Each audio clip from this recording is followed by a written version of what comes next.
war's over, man. Wormer dropped a big one. What? Over? Did you say over? Nothing is over until we decide it is. Hey sports fans, it's Coach Nick here, and Bluto had the right sentiment, but I was hoping the Spurs would feel the same way, but apparently they didn't, because the fat lady, well, let me show you what I mean.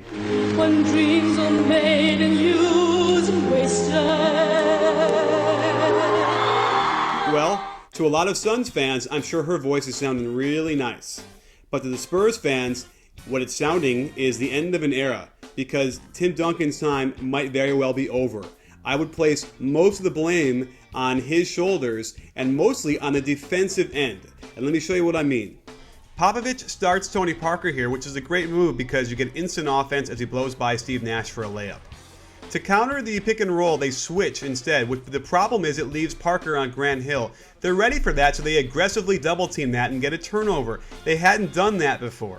I think Popovich was watching this because they finally aggressively double team Nash, get the ball out of his hands.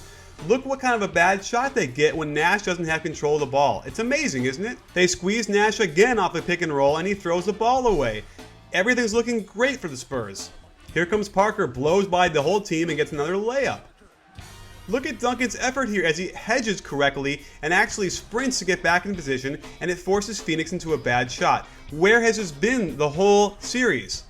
This is what he is normally doing, sinking back into the lane, not putting pressure on Nash, and they get a layup. Here's my insulting Jay Richardson alert. Here, he posts up a smaller Tony Parker, but he clearly is not someone that knows how to post up. His footwork is atrocious. Just when you thought it was safe to go back in the water, Duncan does not hedge and lets Nash get a great shot. It misses, but this is not a good sign. These guys look like they're just hanging out the Y, playing in a pickup game. Tony Parker, you're down 3-0. You shouldn't be smiling, laughing at anybody. Another no hedge by Duncan just sinks back in the lane. It's like he's given up already. This play exemplifies the whole series for the San Antonio Spurs. They get a beautiful backdoor, but Duncan screws up the pass and they miss out on getting a layup. Instead, they get a long jump shot by Duncan, which clanks off the rim. Here's my definition of choker. Look at those percentages in the playoffs versus the regular season. Richardson's trying to give them baskets and they can't even take them. Watch how Duncan blows his layup. Oh yeah, Jay Rich insult alert. The game is getting out of hand, and here Duncan blows a dunk. This is why I think it might be time for him to retire. Tony Parker is left guarding Jason Richardson in the post. The team defense does a nice job of recognizing this, so they're going to send McDyess over to double team. Everything is great so far. Now on the rotation, we're going to have Jefferson go to the wing, and then Duncan is supposed to go to the corner. He is so late, there's no way they're going to get to that shooter. Here the Suns don't hedge on a screen and roll, and the Spurs get the same result, a layup. They get terrific hustle here with the save and Bonner putback, but because their defensive lapses were so great, these plays only keep them close, but don't help them get a lead. I hate to harp on this, but because there's no hedge here, the screener is wide open at this point, and they have no chance to get out on him to stop that shot.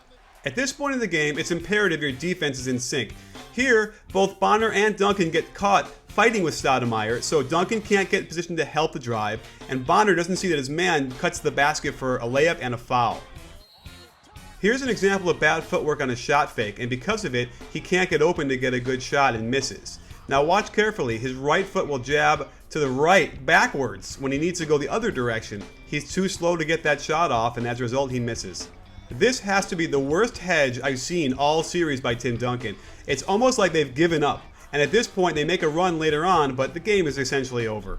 What the hell is supposed to do, you moron? If there's one thing the Spurs fans can learn from this series, it's that karma can come around and bite you on the butt.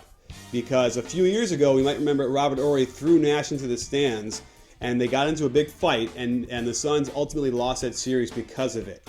And here, they were able to keep their composure, run the pick and roll, and expose Tim Duncan as a real big liability on defense. Now, I'm not sure what his future holds for him, but if you're watching this, Tim Duncan, I suggest either get into shape, get a little younger, or maybe hang him up. Thanks for joining us, and stay tuned for our next breakdown at B-Ball Breakdown.